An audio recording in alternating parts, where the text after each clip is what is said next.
नमस्कार मंडळी, welcome to निराली माय चॅनल. साखर किंवा गूळ न घालता केलेले डिंकाचे लाडू ही रेसिपी आपल्यासोबत शेअर करते.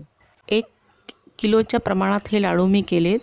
30 लाडू मीडियम साईजचे झालेले आहेत आणि त्यात साखर किंवा गूळ मी घातलेली नाही. खारीक आणि खजूर याचा वापर करून हे लाडू केलेले आहेत. ज्यांना डायबिटीज आहे अशांसाठी हे लाडू खूपच फायदेशीर आहेत, कारण त्यात साखर गूळ नाही. साहित्य पाहू. अर्धा किलो खोबरा केस घेतलेला आहे, 125 ग्रॅम खारकेची पूड आहे, 100 ग्रॅम डिंका आहे, पिवळ्या मुगाच्या डाळीचं पीठ 100 ग्रॅम, खजूर आहेत 400 ग्रॅम, त्यातल्या बिया काढलेल्या आहेत, डिंका आहे 100 ग्रॅम, वाटणीसुद्धा हे प्रमाण मी मोजून घेतलेलं आहे, 25 तुकडे बदामाचे, काजूचे 25 तुकडे, 12 ते 14 अक्रोड, वेलची पूड, जायफळ आणि 2 चमचे या चमच्याच्या प्रमाणात पांढरे तीळ, सुंठ पावडर आणि खसखस घेतलेली आहे. जाड तळ आणि गोल तळ असलेली कढई घ्यायची, त्यामुळे पदार्थ पटकन सरकतो, खरपूस भाजला जातो. तर सुरुवातीला तूप न घालताच हे अर्धा किलो खोबऱ्याचा किस तो मी भाजून घेत आहे. सोनेरी रंग येईपर्यंत खरपूस भाजून घ्यायचं आहे. मंद गॅसवरच खोबरं हे भाजून घेत आहे. 3 ते 4 मिनटामध्ये खोबरं हे भाजलं गेलेलं आहे. एवढा वेळ लागलेला आहे. मंद गॅसवरच सर्व प्रोसिजर ही करायची आहे. भाजून घेतल्यामुळे पदार्थ खरपूस आणि खमंग लागतो आणि टिकतोसुद्धा. तर खोबरं हे सोनेरी रंगापर्यंत छान भाजलं गेलेलं आहे. पहा,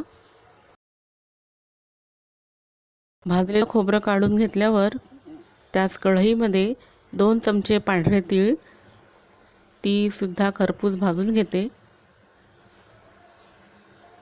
तूप न टाकताच हे मी भाजून घेत आहे. आणि तीळ भाजून होत असताना थोडी भाजल्यानंतर खसखस 2 चमचे खसखस, ती सुद्धा मी तिळीबरोबरच भाजून घेत आहे. काढून घेतली आहे डिशमध्ये. पहा, खरपूस भाजून झाल्यानंतर 3 मोठे चमचे तूप घालून त्यामध्ये खारीक पूड 125 ग्रॅम ती भाजून घेत आहे. त्यातला ओलसरपणा कमी होईल आणि तिचा रंग बदलेल खरपूस अशी ती सुद्धा खारीक पूड भाजून घेत आहे. 2 ते 3 मिनटामध्ये मंद गॅसवरच खारीक पूडसुद्धा भाजून झालेली आहे. ती काढून घेतली. त्याच कढईत पुन्हा तूप घालून अक्रोडाचे तुकडे ते सुद्धा भाजून घेत आहे. तर 1 ते 1.5 मिनटात अक्रोडसुद्धा भाजून घेतले, काढून घेतले. ते काढून झाल्यावर पुन्हा तूप घालून बदाम 25 बदामाचे तुकडे तूप घातलेलं आहे. 25 बदामाचे तुकडे ते सुद्धा तुपात भाजून घेते. अक्रोड काढून घेतलेत आणि आता हे बदाम भाजत आहे.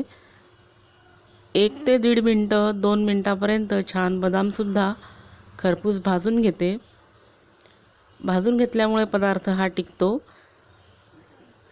तर बदाम भाजून झालेत, काढून घेतलेत. पुन्हा तूप घालून काजू आहेत 25 काजूचे तुकडे करून घेतलेत. तर 25 काजूचे ते सुद्धा 2 ते 3 मिनटापर्यंत छान भाजून काढून घेणार. आता त्या कढईत 3 मोठे चमचे तूप घातलेलं आहे आणि त्यामध्ये हे पिवळ्या मुगाच्या डाळीचं पीठ भाजून घेत आहे. मंद गॅसवरच सोनेरी रंग येईपर्यंत डाळीचं पीठ हे भाजून घ्यायचं आहे. या ठिकाणी कणिकसुद्धा आपण वापरू शकतो. पीठ वापरल्यामुळे लाडूला बाइंडिंग चांगली येते, म्हणून पीठ वापरून घ्यायचं. तर थोडं थोडं तूप घालून हे डाळीचं पीठ मी भाजून घेत आहे, कारण पीठ भाजायला तूप थोडंसं जास्त लागतं. तर 200 ग्रॅमच चांगलं तूप मी घेतलेलं, पण पूर्ण लाडू करून तूप थोडंसं उरलंसुद्धा होतं.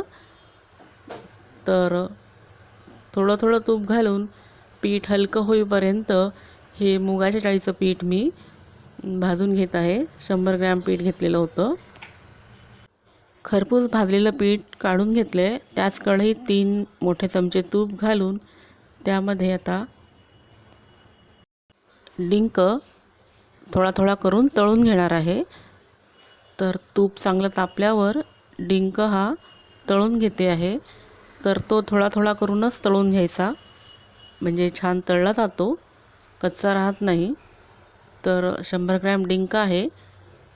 थोडं थोडं तूप घालून आणि त्यामध्ये थोडा डिंक घालून अशा पद्धतीने सर्व डिंक हा मी तळून घेतलेला आहे. पहा, तळलेला डिंक किती छान फुलला आहे.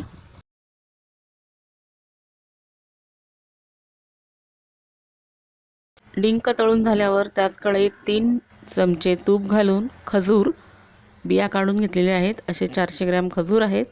तर ते सुद्धा दोनदा करून छान परतून घेत आहे तुपामध्ये. ते चिकटच खजूर आहेत घेतलेले मी, त्यामुळे ते लवकर असे मिक्स होतील लाडूसाठी. बाइंडिंग त्याचं छान तयार होईल. तर हे सुद्धा 3 ते 4 मिनटापर्यंत जवळजवळ मंद गॅसवर खजूर हे थोड्या तुपामध्ये छान परतवून घेतलेले आहेत. खजूर हे दोनदा करून मी परतून घेतलेले आहेत आणि सर्व पदार्थ हे वेगवेगळे काढून घेतले डिशमध्ये. तर आता हे तळलेला डिंक जो आहे तो मी मिक्सरमधून फिरवून घेते. फिरवून झालेला आहे पहा. दोनदा करून सर्व डिंक हा मिक्सरमधून मी बारीक करून घेतला. परातीमध्ये तो मी घातलेला आहे त्याचं मिश्रण. आणि आता हे काजू, बदाम आणि अक्रोड तळलेला तो सुद्धा मिक्सरमधून फिरवून घेत आहे आणि ते सुद्धा पूड केलेली आहे ती सुद्धा घातली आहे परातीमध्ये. आता तीळ आणि आता हे खारीक पूड भाजलेली ती सुद्धा मिक्सरमधून फिरवून घेतली पहा. आणि त्यानंतर खारीक, तीळ, भाजलेली तीळ आणि पांढरी तीळ आणि खसखस, त्यामध्ये थोडंसं खोबरं घालून ते सुद्धा मी मिक्सरमधून फिरवून घेतलं आहे पहा. जास्त आपल्याला बारीक करायचं नाही आहे. तर आणि खोबरंसुद्धा थोडं थोडं करून सर्व अर्धा किलो खोबरं मी बारीक केलं आहे. खोबरं काढून झाल्यानंतर त्याच भांड्यात नंतर खजूर मी मिक्सरमधून फिरवून घेतलेली आहे पहा. आणि आता सर्व साहित्य मिक्सरमधून हे फिरवून झालेलं आहे. तर आता यामध्ये मी वेलची पूड, त्यानंतर ही सुंठ पूड आणि त्यानंतर हे मी जायफळ त्यामध्ये किसून घालत आहे. तर सर्व छान मिक्स करून घेते आता.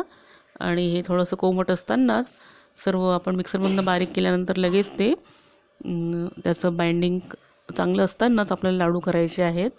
तर हे सर्व साहित्य छान हाताने मिक्स करून घेते आहे. सर्व छान मिक्स झाल्यावर त्याचे लाडू मीडियम साईजचे मी बांधत आहे. तर पहा, या प्रमाणामध्ये 30 लाडू झालेले आहेत आणि हे लाडू खूप पौष्टिक आणि चवदारसुद्धा आहेत. 1 महिनाभर सहज टिकतात, पण इतके छान झाल्यामुळे ते महिनाभर काही राहणारच नाहीत, लवकर संपतील.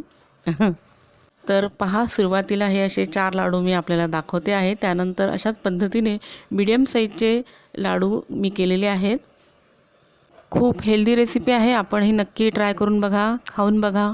व्हिडिओ आवडल्यास नक्की लाईक करा. निरालीमाई चॅनलवर पहिल्यांदा आला असाल तर सबस्क्राईब करायला विसरू नका आणि बेल आयकॉनही दाबा. त्यामुळे नवीन नोटिफिकेशन्स, नवीन व्हिडिओज पाहायला मिळतील. ज्यांनी मला सबस्क्राईब केले आहे त्यांना मनापासून धन्यवाद. Please like, share, subscribe. Thank you.